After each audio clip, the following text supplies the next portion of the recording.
Hello नमस्कार दोस्तों, success career में आपका स्वागत करते हैं। तो दोस्तों, आज का हमारा जो है क्लास है प्रत्यावर्ती धारा का क्लास, जिसमें से हमारा भाग 4 तक खत्म हो गया था। ये भाग 5वां है और भाग 5वां में हम क्या पढ़ेंगे? संधारित्रों का समूहन यानी कि कैपेसिटर का हम संयोजन करेंगे यानी कि समूहन करेंगे। तो इससे पहले हमने क्या क्लास लिया था? संधारित्र के प्रकार के बारे में, किस प्रकार का संधारित्र होता है, कौन कौन से प्रकार का होता है। ठीक है, तो आज हम क्या पढ़ेंगे?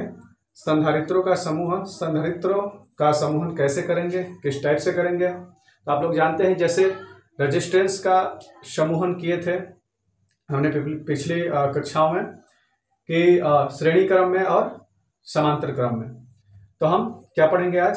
संधारित्रों का समूहन। ठीक है, हमारा जो टॉपिक रहेगा क्या? संधारित्रों का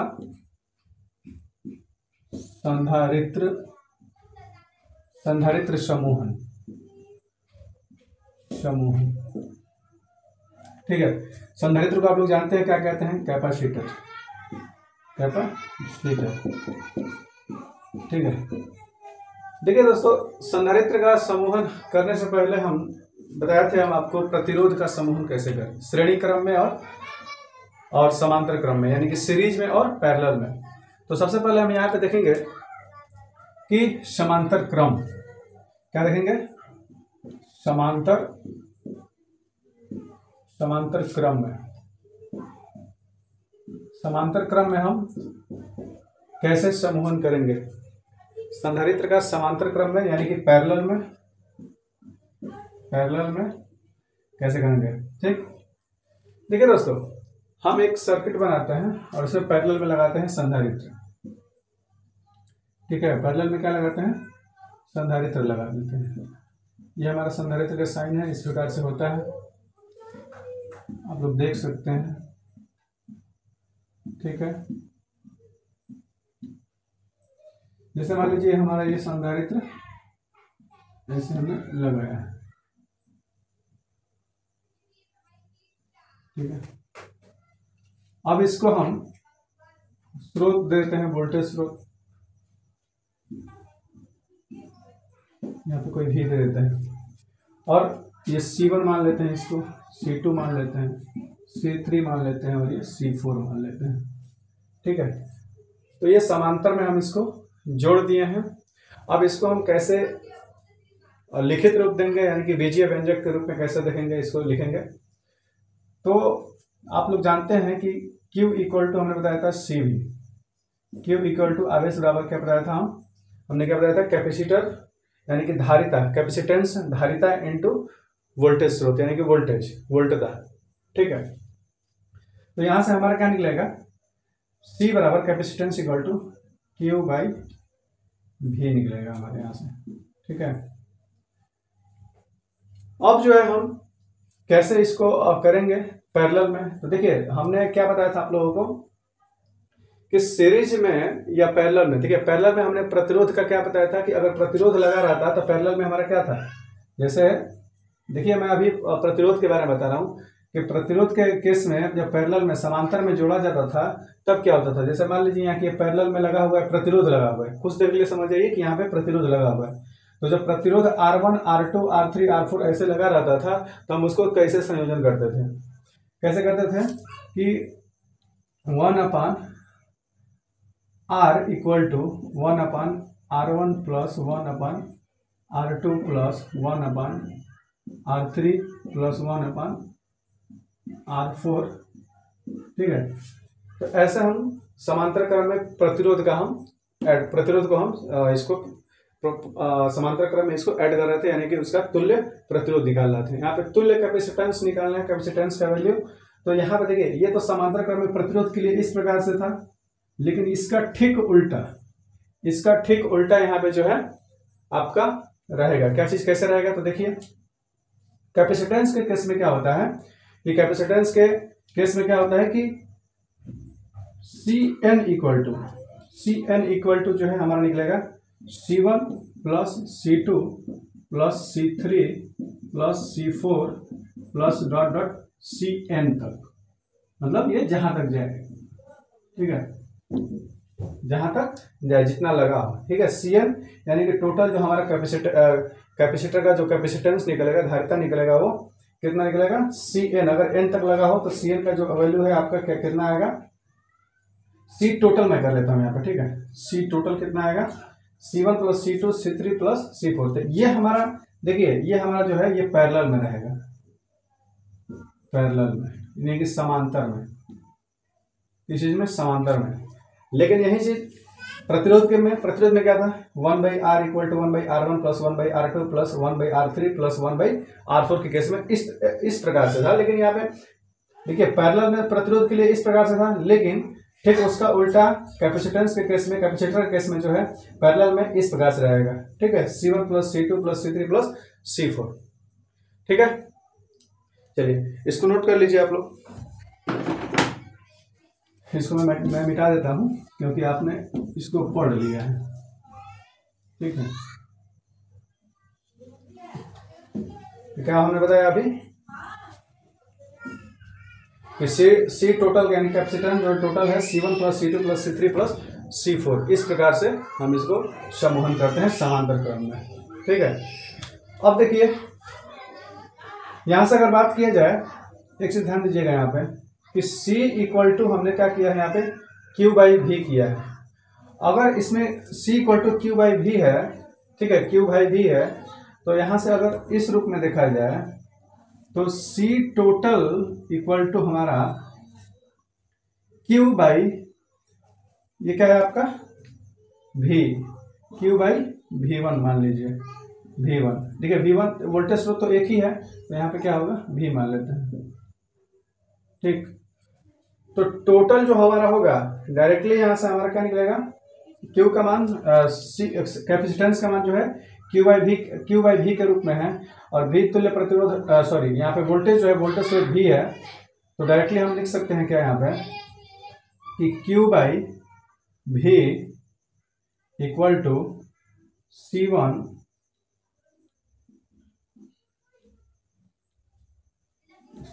CT यानी कि C टोटल। तो देखिए यहाँ पे आप लोग Q जानते हैं ना क्या होता है, Q यहाँ पे आवेश है, इसमें आवेश किसके केस में, कैपेसिटेंस के केस में, और ये V क्या है आपका वोल्टेज स्रोत है यानी कि वोल्टता है, और ये C टोटल है।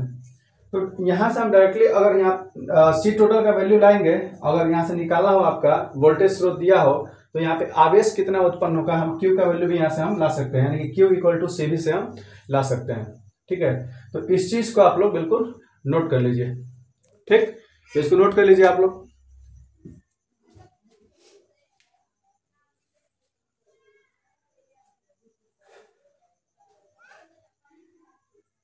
चलिए हम आगे देखते हैं,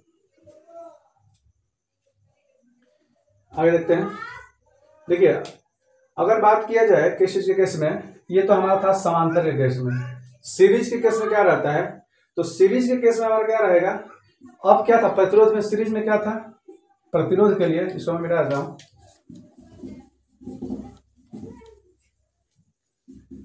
देखिए दोस्तों, इससे पहले आप लोगों ने जितना वीडियो देखा है, ठीक है, अगर नहीं देखा है तो आप लोग बिल्कुल देख लीजिए जा करके, ठीक है। डिस्क्रिप्शन बॉक्स में आपको लिंक दे दिया जाएगा, और जाके प्लेलिस्ट में जा करके आप लोग बिल्कुल देख सकते हैं सारा इससे पहले का क्लास, और बिल्कुल बढ़िया तरीके से आप लोग तैयार कर लीजिए।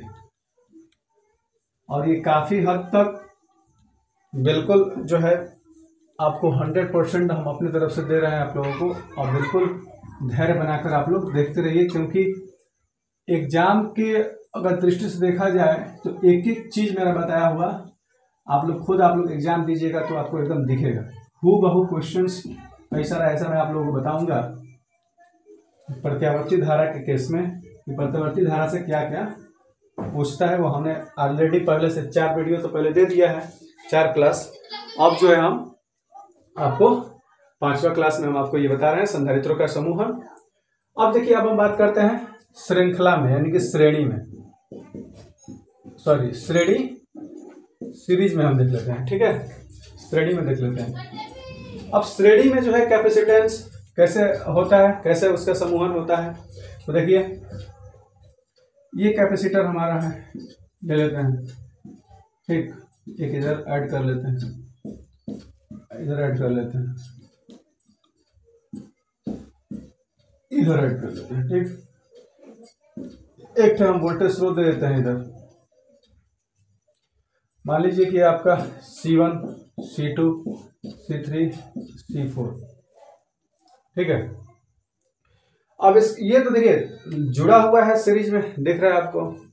तो प्रतिरोध के केस में क्या था हमारा, सीरीज में प्रतिरोध के केस में क्या था कि R इक्वलेंट इक्वल टू, अगर मान लीजिए यहाँ ये प्रतिरोध लगा होता तो R इक्वलेंट इक्वल टू क्या निकलता था हमारा कि R1 plus R2 plus R3 plus dot dot dot क्या Rn तक, तो हम R इक्वलेंट निकालते थे सीरीज के लिए।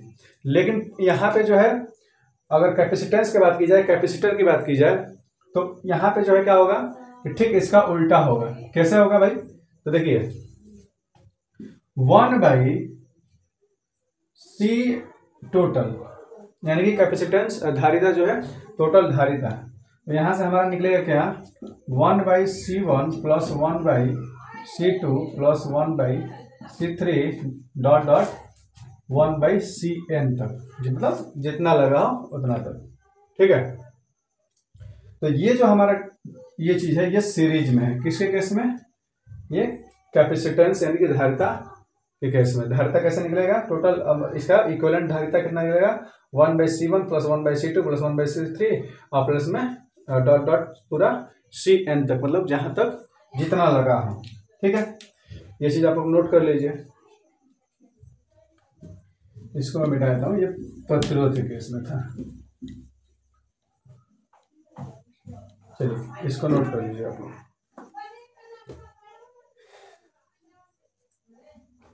चलिए आगे हम देखते हैं। आगे आप लोग समांतर समझ गए, श्रेणी समझ गए। भाई समांतर में समूहन कैसे करेंगे और आपका सीरीज में कैसे, यानी कि श्रेणी में कैसे उसका समूहन करेंगे, ग्रुपिंग करेंगे, किस चीज का, संधारित्र का, ठीक है।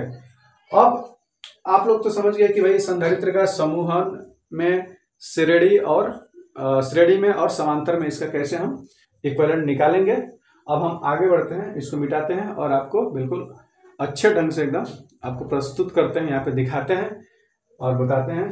तो एक चीज थोड़ा सा आप लोग ध्यान दीजिएगा कि अभी तक जितना भी एग्जाम में क्वेश्चन पूछा गया था या पूछा गया है, हूबहू जो है हम जितना भी कंटेंट आपको तैयार करके हम देते हैं, उसमें अगर आप लोग एक एक चीज देखिएगा, अगर एक एक चीज नोट करके रखिएगा, तो आप लोगों को बिल्कुल हूबहू आपको देखने को मिलेगा पेपरों में जो भी एग्जाम होने वाले हैं। देखिए ये इलेक्ट्रिशियन थ्योरी केवल आप लोग ये एएलपी और ये केवल यूपी आरबीएनएल के लिए नहीं है, केवल दो ही चीज के लिए नहीं है, बल्कि ये इलेक्ट्रिशियन का जितना भी जितना भी पेपर हो रहा है इंडिया में, हमारे इंडिया में जितना इलेक्ट्रिशियन जिसमें पूछा जा रहा है, तो जितना भी इलेक्ट्रिशियन का क्वेश्चंस पूछा जा रहा है, वो सब जितना भी चीज है वो बिल्कुल उस सभी के लिए हम यहाँ पे अपना दे रहे हैं समय, ठीक है। तो आप लोगों से भी बिल्कुल अनुरोध है कि आप लोग अपना भी समय बिल्कुल दें और इस चैनल पे एकदम बिल्कुल हमेशा बने रहें और मन से एकदम पढ़ाई करें, ठीक है। केवल एक ये होता है कि हम सोच लिए कि हमको ये करना है, ऐसा करना है, वैसा करना है, तो हमको ख्याली पुलाव नहीं पकाना है, बल्कि हमको पर डे देना है।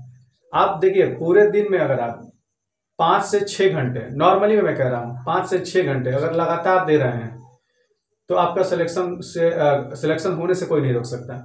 अगर आप लोग बिल्कुल अगर गैपिंग कर रहे हैं या अपने मन का कुछ भी मतलब कि एक लाइन लेंथ के हिसाब से, मतलब कि एक रूटीन के हिसाब से नहीं कर रहे हैं, तो तब बहुत गड़बड़ बात है। तो हम आपसे यही अनुरोध करना चाहेंगे कि आप लोग बिल्कुल जो भी आप लोग देख रहे हैं, जो भी हमारा क्लास देख रहे हैं या किसी अन्य टीचरों का क्लास देख रहे हैं, अन्य यूट्यूब चैनलों से देख रहे हैं, भाई आप लोग जानते हैं कि केवल इलेक्ट्रिशियन थ्योरी क्लास से ही नहीं काम चलेगा, बल्कि हमको रीजनिंग भी पढ़ना है, मैथ भी पढ़ना है, ठीक है, और भी अदर सब्जेक्ट पढ़ना है, जीएस वगैरह पढ़ना है। तो हमको हर सब्जेक्ट पे फोकस करना है। अगर मान लीजिए कि हम इलेक्ट्रिशियन थ्योरी ही क्लास कर ले तो नहीं चलेगा, सब पे बिल्कुल आप लोगों को फोकस करना पड़ेगा, ठीक है। तो काफी मेहनत करने के बाद हम आए हैं, मतलब हम बोर्ड पे आए हैं पढ़ाने के लिए। ये हमारा जो है इलेक्ट्रिशियन का पहली बार ये हमारा है तो आप लोग समझ सकते हैं कि हम जो भी बता रहे हैं इस चीज़ को आप लोग थोड़ा सा मोटिवेट हमको भी करते रहें, देख करके लाइक जो है लाइक भी करें और कमेंट भी करें। और जो समझ में नहीं आ रहा है आप कमेंट बॉक्स में जरूर कमेंट करें कि हाँ सर ये समझ में नहीं आ रहा है, तो हम बिल्कुल उसके लिए हम खड़े हैं, हमेशा तैनात हैं आप लोगों के लिए। ठीक है, तो चलिए आगे हम चलते हैं, इसको मिटाते हैं। ठीक है, तो देखिए दोस्तों आगे जो हमारा है कैपेसिटिव रिएक्टेंस, क्या है कैपेसिटिव रिएक्टेंस। देखिए कैपेसिटिव रिएक्टेंस क्या होता है, कैपेसिटिव रिएक्टेंस क्या होता है,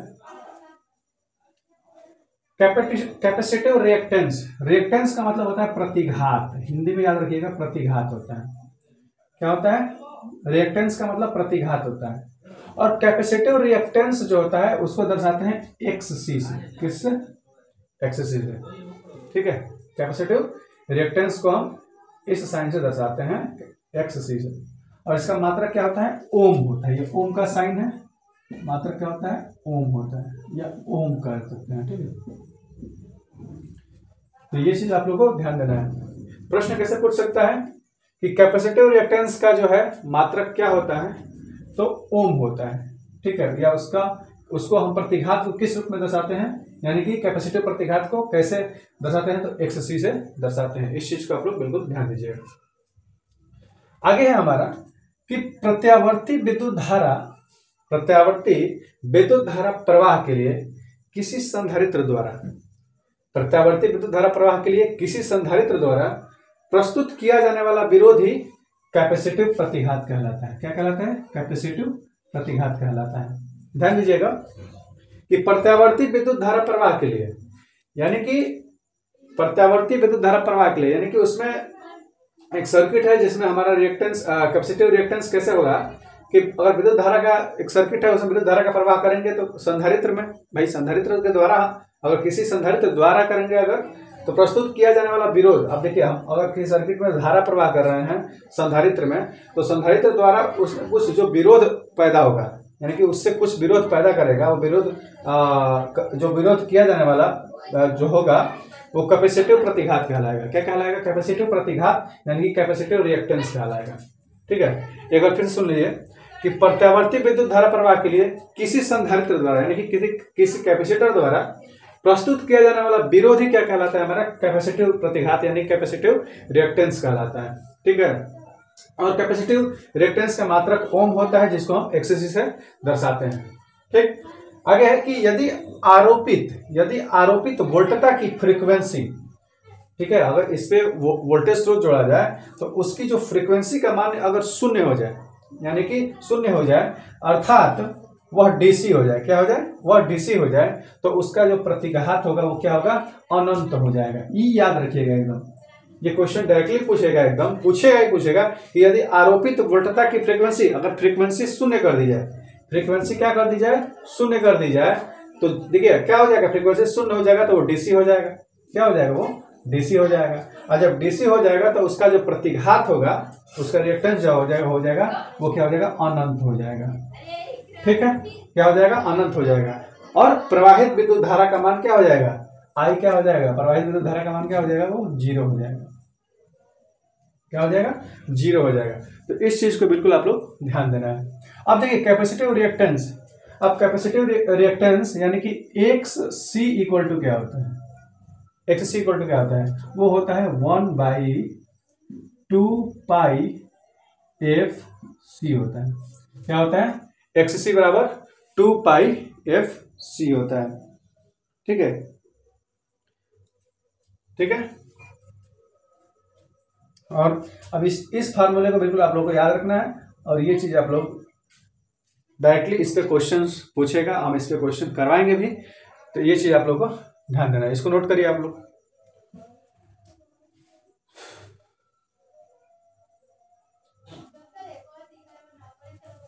धारा का मान देखिए कैसे निकलेगा, यहां से ऊपर पर देता हूं, देखिए I इक्वल टू V/XC, यानी कि I धारा का मान निकालना हो तो वोल्टेज स्रोत बटे में क्या, कैपेसिटिव रिएक्टेंस। तो यहाँ पे I निकालने के लिए हम ये फार्मूला का यूज करेंगे। ठीक है, तो ये सारा फार्मूला आप लोगों को याद रखना है। बाकी ये सब चीज जो है हमने बताया क्या कि यदि आरोपित वोल्टता की फ्रीक्वेंसी, अगर वोल्टता की जो फ्रीक्वेंसी का मान अगर शून्य हो जाता है, तो अगर भाई फ्रीक्वेंसी शून्य है तो वहाँ क्या हो जाएगा, डीसी हो जाएगा। और जब डीसी में क्योंकि फ्रीक्वेंसी थोड़ा होता है, एसी में होता है ना फ्रीक्वेंसी जी, हर्ट्ज, ठीक है। तो आप लोग जानते हैं कि फ्रीक्वेंसी जो है हमारा, इसका मात्रा क्या होता है जानते हैं आप लोग, हर्ट्ज होता है। तो इसको भी याद रखिएगा, ठीक है। कमांड अगर शून्य हो जाए, फ्रीक्वेंसी शून्य हो जाए तो डीसी हो जाएगा, और डीसी हो जाएगा तो उसका जो प्रतिघात हो जाएगा वो अनंत हो जाएगा। और जब जैसे ही हमारा प्रतिघात अनंत होगा तो प्रवाहित विद्युत धारा का मान क्या हो जाएगा, 0 हो जाएगा, शून्य हो जाएगा। ये चीज आप लोगों को बिल्कुल ध्यान देना है। चलिए इसको नोट कर लीजिए, हम आगे बताते हैं। चलिए इसको हम मिटा देते हैं। देखिए दोस्तों, आगे पढ़ते हैं हम शुद्ध कैपेसिटिव परिपथ, प्योर कैपेसिटिव सर्किट पढ़ेंगे। क्या पढ़ेंगे, प्योर कैपेसिटिव सर्किट, शुद्ध कैपेसिटिव परिपथ। देखिए शुद्ध कैपेसिटिव परिपथ क्या होता है। शुद्ध कैपेसिटिव, अभी यहाँ पे आपको शुद्ध से मतलब चल रहा होगा, और प्योर का मतलब जानते हैं, शुद्ध होता है। कह रहा है कि कोई ऐसा परिपथ जिसमें केवल संधारित्रों का उपयोग किया गया हो। किस चीज का उपयोग किया हो गया हो, संधारित्र का उपयोग किया गया हो। ऐसा एसी वाला परिपथ जिसमें संधारित्रों का उपयोग किया गया हो, वो क्या कहलाता है, शुद्ध कैपेसिटिव परिपथ। ऐसा एसी परिपथ जिसमें केवल संधारित्र का उपयोग किया गया हो, वो क्या कहलाता है, हमारा शुद्ध कैपेसिटिव परिपथ। देखिए इसमें क्या होता है कि ऐसे परिपथ में जो होता है हमारा, जो वोल्टेज होता है, वोल्टता होता है, वो धारा से 90 डिग्री क्या होता है, धारा से आई से पीछे होता है। पीछे होता है यानी कि क्या होता है, लैगिंग करता है, ठीक है।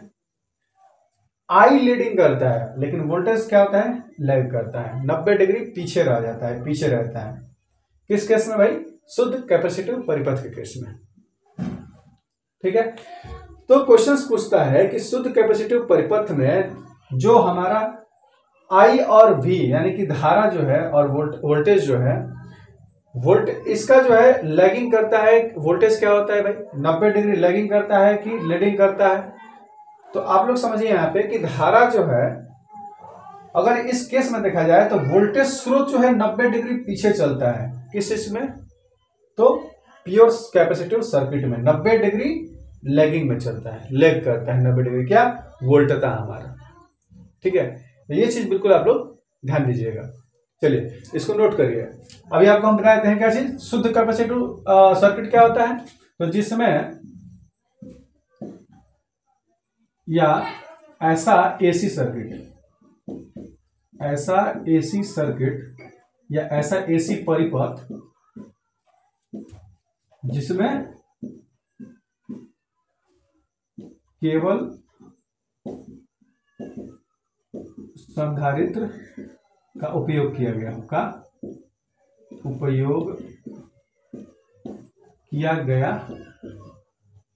हो, ठीक है। ये चीज इसको नोट कर लीजिए आप लोग। हम आगे चलते हैं, आगे बताते हैं आगे क्या है, ठीक है। चलिए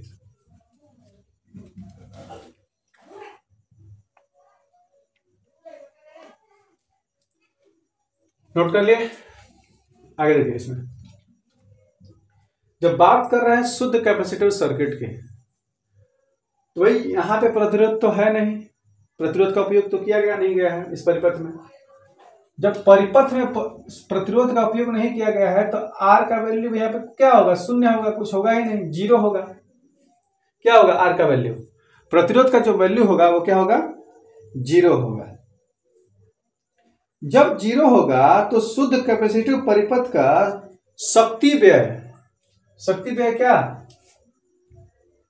पावर VI, शक्ति व्यय क्या होगा भाई, जब यहां पे क्या है, रेजिस्टेंस का मान 0 है, ठीक है। तो यहां पे शक्ति व्यय जो होगा वो क्या होगा, शक्ति व्यय भी क्या होगा, 0 होगा। क्यों होगा भाई, शक्ति व्यय 0 क्यों होगा, शक्ति व्यय व्यय 0 इसलिए होगा कि शुद्ध कैपेसिटिव परिपथ का जो शक्ति व्यय 0 होता है, ठीक। और यहाँ पे cos फाई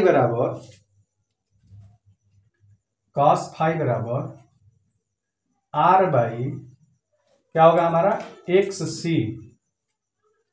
ठीक है, क्या होगा XC, ठीक। और R का यहाँ पे मतलब क्या है 0 है, तो R बराबर 0 है, तो 0/XC इक्वल टू 0। तो शक्ति व्यय भी हमारा क्या होगा, वो क्या हो जाएगा 0 हो जाएगा, 0 हो जाएगा। तो देखिए हम कह सकते हैं कि शुद्ध कैपेसिटिव परिपथ में शक्ति व्यय का वैल्यू जो है, शक्ति व्यय क्या होता है 0 होता है। क्या होता है, शक्ति व्यय 0 होता है। लिख देता हूं जरा, शक्ति व्यय 0 होता है, ठीक है। क्वेश्चंस कैसे पूछेगा कि प्योर कैपेसिटिव सर्किट में शक्ति व्यय जो है का मान क्या होता है। तो शक्ति व्यय का मान जो है आप लोग ध्यान रखिएगा, हमेशा याद रखिएगा कि 0 होता है। और क्या चीज, शुद्ध कैपेसिटिव सर्किट में जो हमारा लैगिंग करेगा क्या, वोल्टता, किससे, धारा से, आई से। शुद्ध कैपेसिटिव सर्किट में क्या होता है, ऐसा एसी परिपथ जिसमें केवल संधारित्र का उपयोग किया गया हो, यानी कि कैपेसिटर का उपयोग किया गया हो, अन्य किसी चीज का नहीं, ठीक है। शक्ति व्यय 0 क्यों होगा, क्योंकि इसमें प्रतिरोध का नहीं किया गया है उपयोग, प्रतिरोध है ही नहीं। अगर प्रतिरोध है नहीं तो प्रतिरोध का मान 0 होगा। तो हमारा जो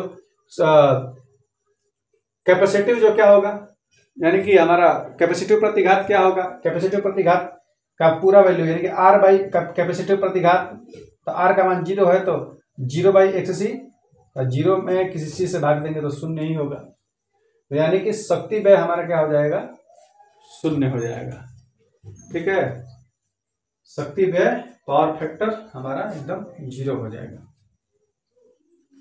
चलिए इसको मिटाते हैं, आगे बढ़ते हैं। और आगे हम क्या पढ़ेंगे, इम्पीडेंस पढ़ेंगे। क्या पढ़ेंगे, इम्पीडेंस। इम्पीडेंस बोले तो प्रतिबाधा, क्या बोलेंगे, प्रतिबाधा, ठीक है। चलिए हम इसको मिटाते हैं और आगे पढ़ते हैं इम्पीडेंस यानी कि प्रतिबाधा। इसको मिटा लेते हैं।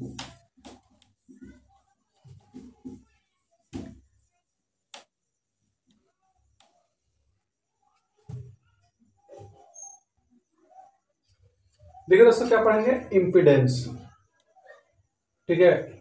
इम्पीडेंस को हम जेड से डिनोट करते हैं, दिखाते हैं, इससे मात्रक भी ओम होता है।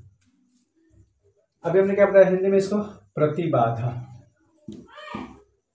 प्रतिबाधा, ठीक है। प्रतिबाधा, इम्पीडेंस क्या होता है, प्रतिबाधा होता है, ठीक है। देखिए इसमें क्या होता है कि किसी भी एसी परिपथ में, किसी एसी परिपथ में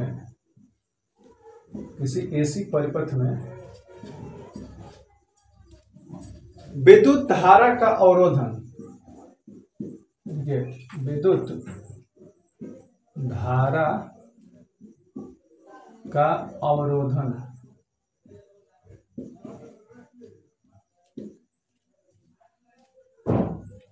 एसी परिपथ में, किसी भी एसी परिपथ में विद्युत धारा का जो अवरोधन क्या कहलाता है हमारा, इम्पीडेंस कहलाता है, यानी प्रतिबाधा कहलाता है, प्रतिबाधा कहलाता है।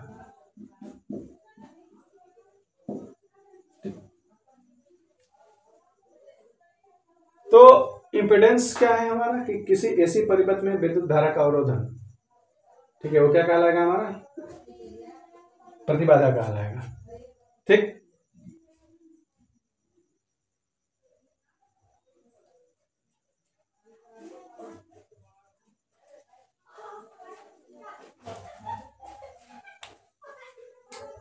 चलिए इसको नोट करिए, जेड से इसको डिनोट करते हैं, मात्रक ओम होता है। इम्पीडेंस को हिंदी में प्रतिबाधा कहते हैं, और प्रतिबाधा क्या होता है, विद्युत धारा का अवरोधन अवरोधन का गुण जो उसमें अवरोध उत्पन्न करे, ठीक है, तो हमारा क्या हो जाएगा, प्रतिबाधा हो जाएगा। चलिए इसको नोट कर लीजिए जल्दी फटाफट।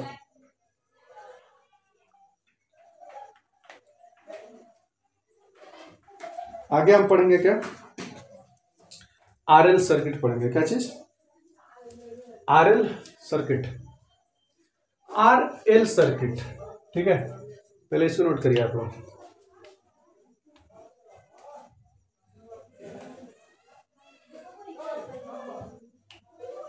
सीरीज आरएल परिपथ, देखिए इसको मिटाते हैं, सीरीज आरएल परिपथ।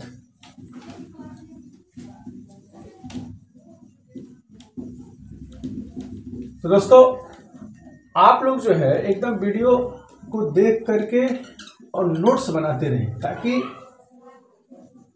और रिवाइज करते रहें। एक बार दो बार करिएगा, बिल्कुल दिमाग में उतर जाए, ठीक है। प्रतिबाधा भी आप लोग समझ गए। अब हम पढ़ेंगे क्या, सीरीज आरएल परिपथ, श्रेणी आरएल सर्किट यानी परिपथ, ठीक है, श्रेणी आरएल परिपथ। भाई प्रतिरोध,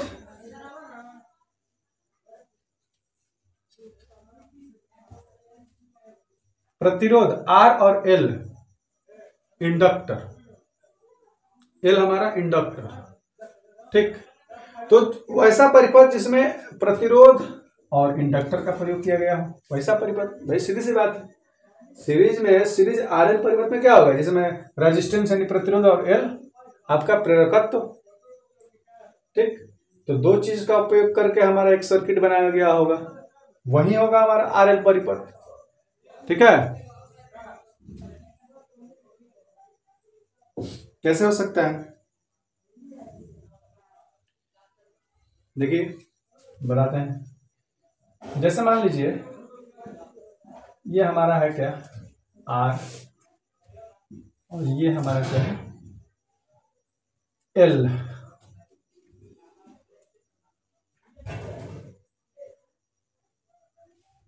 यहाँ पे वोल्टेज स्रोत में लगा देता हूँ,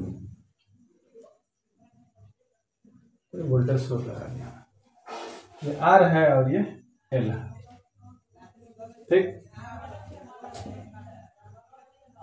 इसके केस में हमारा क्या हो जाएगा, वोल्टेज वी आर, और यहाँ पे क्या हो जाएगा हमारा वी एल, ठीक है। ये चीज आप लोग बिल्कुल ध्यान दीजिए। प्रतिरोध और क्या, प्रेरकत्व, ठीक है, इंडक्टर। अब दो चीज लगा हुआ है, तो इसका जो है कैसे करेंगे यहाँ पे, मतलब इसका जो है हम सर्किट तो बना दिए, सर्किट का अब हम उपयोग कैसे करेंगे। श्रेणी आरएल परिपथ तो हमने दिखा दिया कि आरएल परिपथ ऐसे बनता है। अब इसका हम वैल्यू निकालना हो तो कैसे निकालेंगे, ठीक। पहले इसको नोट करिए, फिर हम आपको बताते हैं।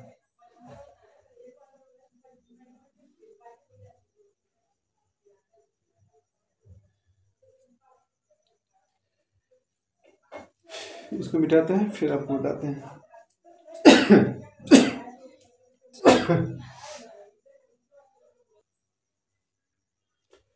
देखिए दोस्तों, हम क्या पढ़ रहे हैं, RL circuit, series RL circuit, श्रेणी आरएल सर्किट, ठीक है। देखिए इसका हमने वेक्टर सचित्र स्वरूपण बनाया है, स्वरूप बनाया है, इसको कहते हैं क्या, वेक्टर के रूप में बनाया है, वेक्टर चित्रा। ये तो हमारा परिपथ एक बना ही है फिगर में, ठीक। देखिए जिस प्रकार से यहाँ पे हमारा प्रतिरोध और इंडक्टेंस जुड़ा हुआ है, सेम उसका डायग्राम हमने क्या बना दिया, यहाँ पे बना दिया है। हमने क्या निर्धारित किया है कि यहाँ पे वोल्टेज स्रोत लगा हुआ है, और वोल्टेज स्रोत जो लगा हुआ है, ये हमारा वोल्टेज स्रोत लगा हुआ है, उसी केस में हमारा जो है देखिए ये आर प्रतिरोध केस में हमारा वी आर हो जाएगा, तो हमने इसको रखा है वी आर, और ये हमारा वी एल है जो इस केस में इसका एल के लिए वोल्टेज स्रोत है वी एल। तो देखिए यहां से जो हमारा निकलेगा कि एक त्रिभुज बन रहा है, देखिए ओ A R, O A R, ठीक है। तो कह सकते हैं कि त्रिभुज ओ ए आर से, कैसी त्रिभुज ओ ए आर से, इसको मैं कहता हूं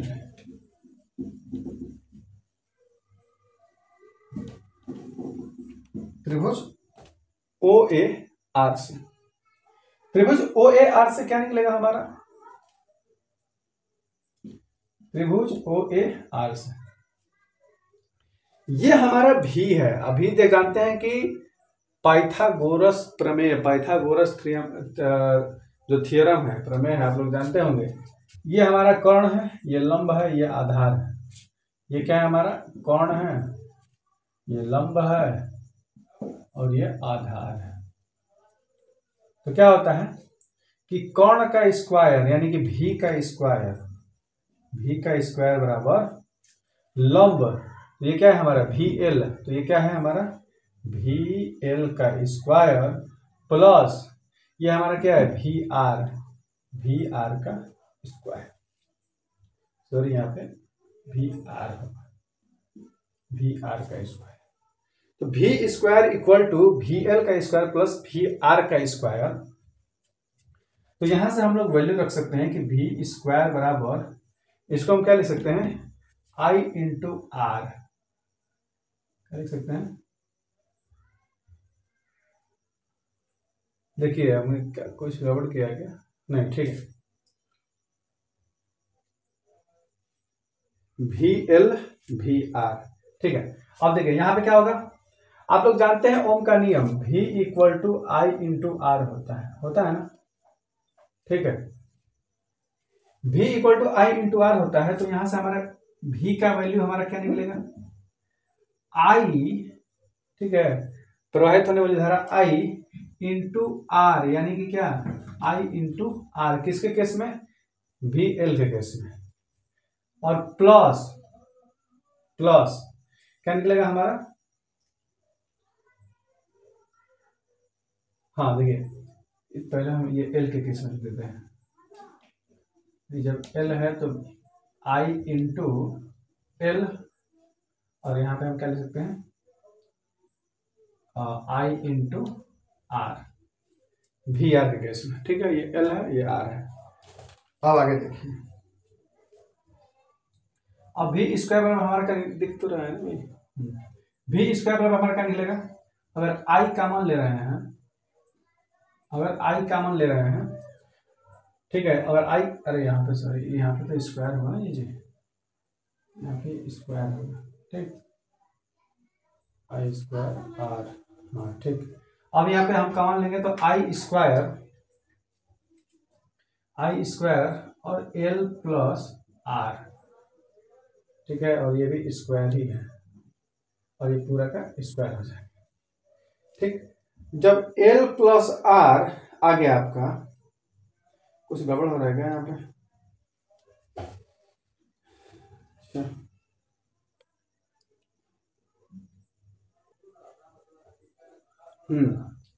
देखिए ये हमारा एल स्क्वायर होगा और ये आर स्क्वायर होगा, देखिए क्या कर रहा हूँ मैं, आई स्क्वायर, ठीक।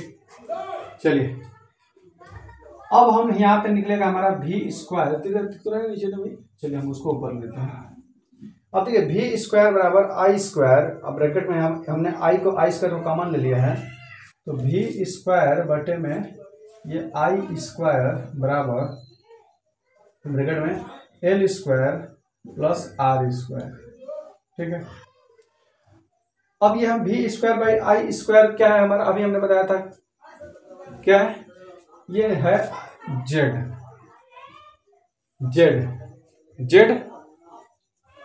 ठीक है,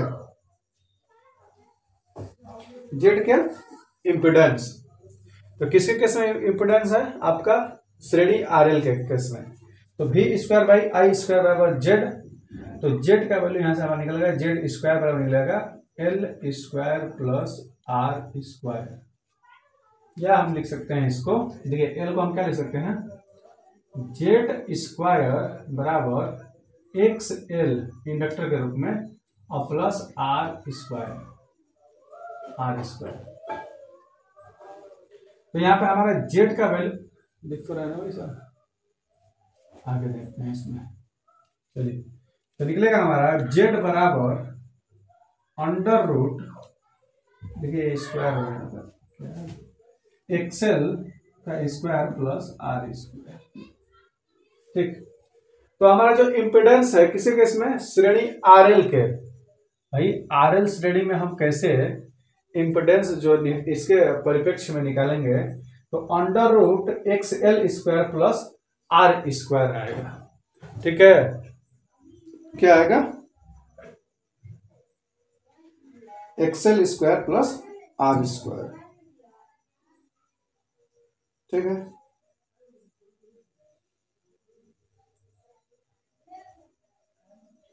चलिए इसको नोट कर लीजिए, इसको नोट कर लीजिए आप लोग, है ना।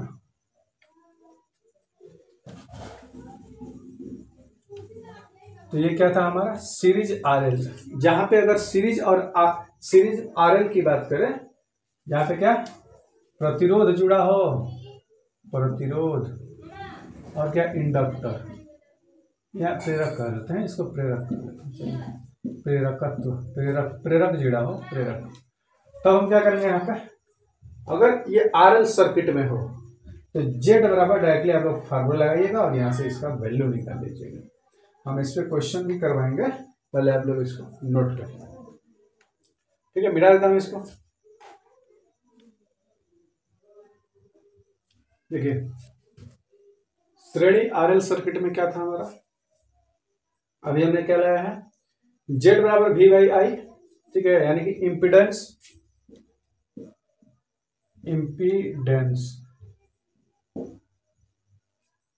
आरएल सर्किट का इम्पिडेंस जो है, आरएल सर्किट का इम्पिडेंस जेड बराबर वी आई होता है, यानी कि वी आई बराबर जेड होता है। वहीं जेड का वैल्यू जो है हमारा under root R square plus XL का स्क्वायर। ठीक है, ये चीज तो ये हमारा फार्मूला है। ठीक, उसके बाद क्या है कि यहाँ पे देख रहे हैं कि करंट जो है या विद्युत कह सकते हैं, ये क्या है 5 डिग्री, 5 डिग्री क्या है, पीछे पिछड़ रहा है, 5 डिग्री क्या है, पिछड़ रहा है, पीछे की तरफ है। तो हमारा cos फाई यानी कि पावर फैक्टर जो है, पावर फैक्टर जो है cos phi R by Z होगा। क्या होगा, आर बाई जेड। तो यहां से आर बाई जेड होगा तो शक्ति व्यय हमारा क्या होगा, शक्ति व्यय क्या होगा, यानी कि पावर क्या होगा, पावर जानते हैं कि वी आई cos फाई होता है। ठीक है, cos फाई होता है। अब फाई क्या है हमारा, विद्युत यानी कि आई है। ठीक है, क्या है हमारा विद्युत धारा है या आई है। तो ये क्या है 5 डिग्री क्या है, पीछे है। जब पीछे है हमारा तो यहां से देखिए फाई पावर फैक्टर क्या है, cos फाई होता है। तो cos फाई बराबर आर बाई जेड, यानी कि आर क्या है यहाँ पे प्रतिरोध है, बटे में जेड क्या है इम्पिडेंस है आरएल सर्किट के अनुसार। और शक्ति व्यय यहां से हमारा क्या निकलेगा, शक्ति व्यय आप लोग पता है कि वी आई cos फाई होता है। तो यहाँ पे फाई क्या है, शक्ति व्यय क्या निकलेगा, जितना डिग्री पीछे रहेगा धारा, तो यहाँ पे हम फाई का वैल्यू उतना रख करके हम निकाल देंगे। अब वोल्टेज और धारा यहाँ से जो होगा वो तो हमने बताया ही है कि कैसे निकालते हैं। तो इस चीज को, इस फार्मूले को आप लोग बिल्कुल याद रखिएगा। ये पावर फैक्टर cos फाई है, तो cos फाई बराबर होता है आर बाई जेड। किसी केस में, ये आरएल सर्किट केस में, सीरीज आरएल सर्किट केस में। और शक्ति व्यय जो है हमारा पी क्या है, वी आई cos फाई है। और ये फाई क्या है हमारा, ये वाला फाई है जो क्या है पीछे हो रहा है, यानी कि लैगिंग कर रहा है किससे, आपका क्या है वोल्टेज स्रोत से। ठीक है, चलिए तो इस चीज को बिल्कुल आप लोग ध्यान दीजिएगा और इस पे क्वेश्चंस मैं करवाऊंगा, इसको आप लोग नोट कर लीजिए। उसके बाद मैं क्वेश्चन लिखवाता हूं आपसे। ठीक है,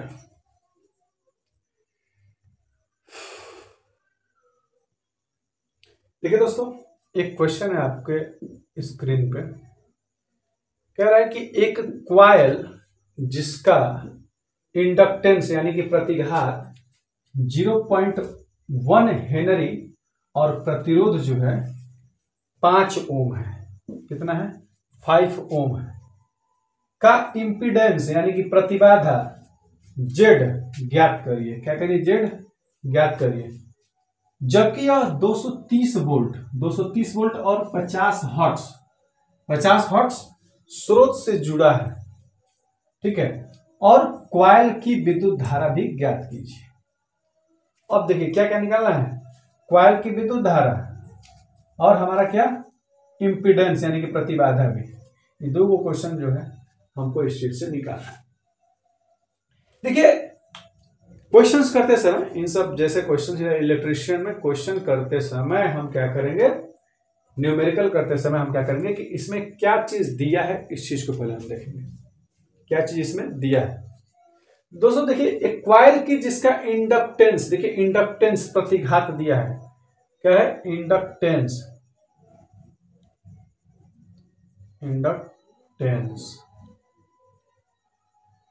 इंडक्टेंस कितना दिया है 0.1 हेनरी दिया है, ठीक।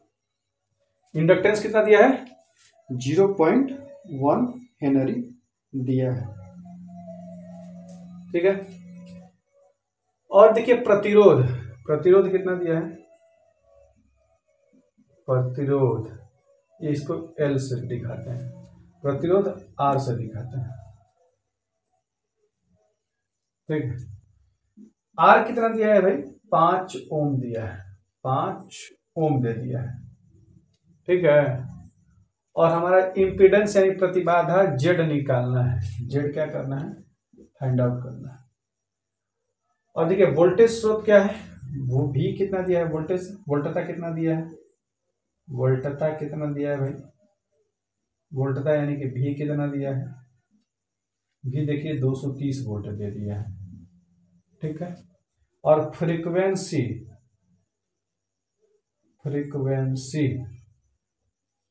यानी कि एफ कितना दिया है 50 हर्ट्ज, ठीक है। अब हमको निकालना है यहाँ पे क्या, सबसे पहले क्या निकालेंगे, दिया क्या है इंडक्टेंस 0.1 हेनरी, प्रतिरोध 5 ओम, वोल्टता 230 वोल्ट, फ्रीक्वेंसी 50 हर्ट्ज। हमको निकालना है क्या प्रतिबाधा और क्वाइल की विद्युत धारा और क्या चीज आई निकालना है, क्या निकालना है आई निकालना है। तो सबसे पहले हम पढ़े थे कि इंडक्टिव रिएक्टेंस के बारे में पढ़े थे ना जी, इंडक्टिव रिएक्टेंस। तो क्यों ना हम पहले इंडक्टिव रिएक्टेंस निकालते हैं, क्योंकि भाई हमें इंडक्टिव रिएक्टेंस एक्सल निकालना पड़ेगा जी। इसको लिख देता हूं इंडक्टिव रिएक्टेंस,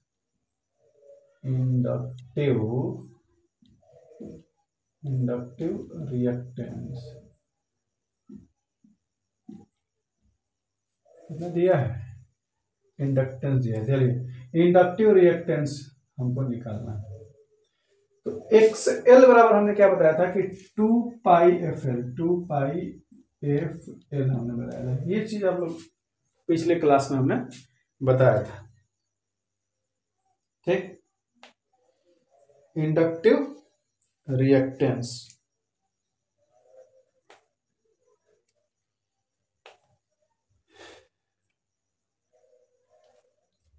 तो कैसे निकलेगा यहां पर 2 गुणे पाई का मान 3.14 रख लीजिए। अब फ्रीक्वेंसी कितना दिया है, फ्रीक्वेंसी 50 हर्ट्ज दिया है, 50 हर्ट्ज रख लीजिए। और हमारा इंडक्टेंस L कितना दिया है 0.1, ठीक है। अब इसको करिए आप लोग गुणा, ठीक है, इसको करिए आप लोग गुणा, ठीक है। हम इसको थोड़ा जल्दी में करते हैं, इसका हो जाएगा गुणा 31.4 ओम, 31.4 ओम। तो ये हमारा क्या निकला जी, ये हमारा इंडक्टिव रिएक्टेंस निकला, इस चीज को ध्यान दीजिए, ठीक। 31.4 ओम इंडक्टिव रिएक्टेंस निकला। ठीक, अब इंडक्टिव रिएक्टेंस निकला है तो इसके बाद हम क्या निकालेंगे जी? अब निकालेंगे इम्पीडेंस। क्या निकालेंगे? इम्पीडेंस निकालेंगे, क्योंकि पूछ रहा है इम्पीडेंस। तो इम्पीडेंस जेड बराबर क्या निकलेगा हमारा? आपको अभी थोड़ी देर पहले फार्मूला बताया था, क्या? आर का स्क्वायर प्लस एक्स एल का स्क्वायर। ठीक, आर का स्क्वायर क्या दिया है जी? आर का स्क्वायर क्या दिया है? आर का स्क्वायर यानी कि 5 का स्क्वायर, 5 दिया है जी। आर पांचों कहाँ गया? हाँ, ये पांचों। तो 5 का स्क्वायर प्लस हमारा इंडक्टिव रिएक्टेंस कितना निकला है? 31.4 का स्क्वायर। 31.4 का स्क्वायर, ये अंडर रूट में। ठीक है, इसका जो वैल्यू होगा 5 5 25 अब प्लस 31.4 का आप लोग वर्ग निकालिए। 31.4 का वर्ग निकालिए आप लोग। 31.4 का वर्ग निकालिए। देखिए 985.96 आ रहा है। आप लोग थोड़ा कर लीजिएगा। 985.96 985.96 आ रहा है। ये अंडर रूट में है। ठीक, ये दोनों को जोड़िए, दोनों को जो है जोड़िए, दोनों को जो है जोड़िए, तो लगभग में 1011 आएगा। क्या आएगा? 1011। 1011 आएगा। देखिएगा जी, क्या आएगा? जेड बराबर 1011 अंडर रूट में। और इसको निकालेंगे तो निकलेगा बाहर, अंडर रूट से बाहर निकलेगा तो 31.8 लगभग में आएगा। क्या चीज? Inductive reactance. क्या आएगा? इंडक्टिव रिएक्टेंस 31.8 ओम। क्या आएगा? 31.8 ओम आंसर आएगा। भाई ये तो हमारा आ गया क्या? 31.8 ओम क्या है? ये चीज हमारा क्या है? ये आया हमारा इम्पीडेंस, यानी कि जेड बराबर, ये जेड बराबर, चीज याद रखिएगा। ठीक, जेड बराबर ये आ गया। अब क्या पूछा है? कॉइल की विद्युत धारा। कॉइल की विद्युत धारा, तो कॉइल की विद्युत धारा होता है I बराबर V बाई जेड। क्या होता है? I बराबर V बाई जेड। तो भाई वोल्टेज स्रोत कितना दिया है जी? 230 वोल्ट। 230 वोल्ट। अब बटे में क्या है? अभी हमने क्या इंपेडेंस निकाला? 31.8। 31.8 जो आएगा वही क्या होगा? एम्पियर। उतना एम्पियर आंसर सॉल्व कर लीजिएगा। ठीक है, नोट करिए इसको।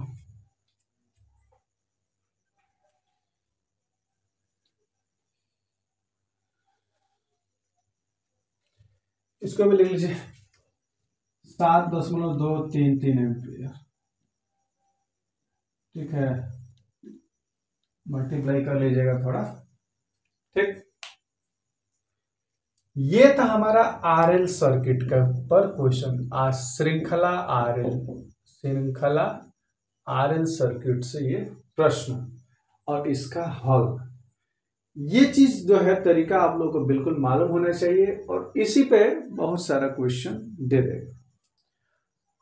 अगर एग्जामिनर को फंसाना है तो क्या फंसा सकता है? इससे अधिक कुछ नहीं फंसाएगा भाई। ऐसे क्वेश्चन दे देगा, क्या हो सकता है कि प्रतिरोध घटा बढ़ा दे, इंडक्टेंस घटा बढ़ा सकता है, वोल्टेज स्रोत घटा बढ़ा देगा। इसके अलावा क्या करेगा?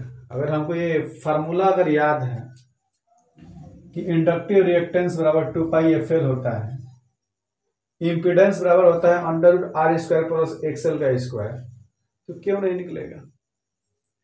बाकी जो कैलकुलेशन है तो उस कैलकुलेशन के लिए आपको बिल्कुल मेहनत करना पड़ेगा, टाइम देना पड़ेगा थोड़ा। तो इस कैलकुलेशन को आप लोग करना सीख जाइएगा।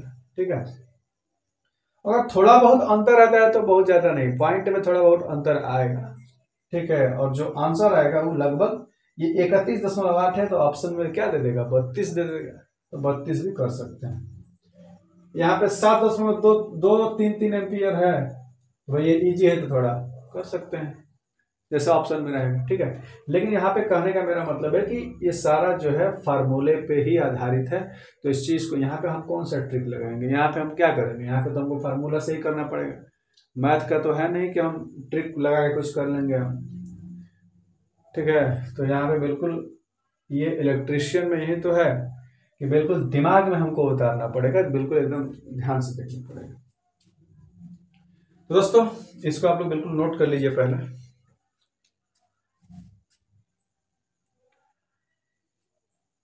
चलिए, तो दोस्तों अभी जो है हमने सीरीज आरएल सर्किट देखा, ठीक है, श्रृंखला आरएल सर्किट देखा, जिसमें हम प्रतिरोध और इंडक्टर का उपयोग करके हमने कैसे उसका वैल्यू लाए, क्या उसका फार्मूला है, इन सब चीज़ों के बारे में, यानी कि इम्पेडेंस के बारे में जेड बराबर हमने पढ़ा।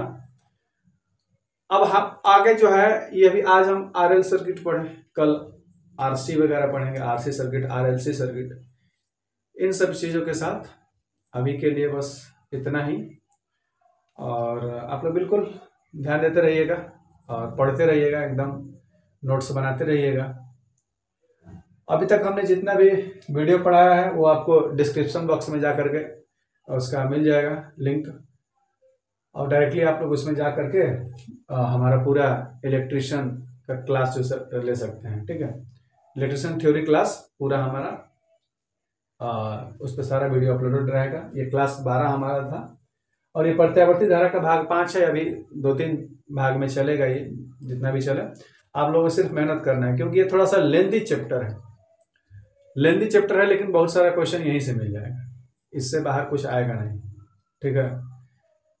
आप लोग एकदम निश्चिंत रहिए और हमेशा ही बने रहिए सक्सेस करियर पे, ठीक है। बाकी जो होगा आप लोग एकदम मेहनत करते रहिए, एकदम डटे रहिए।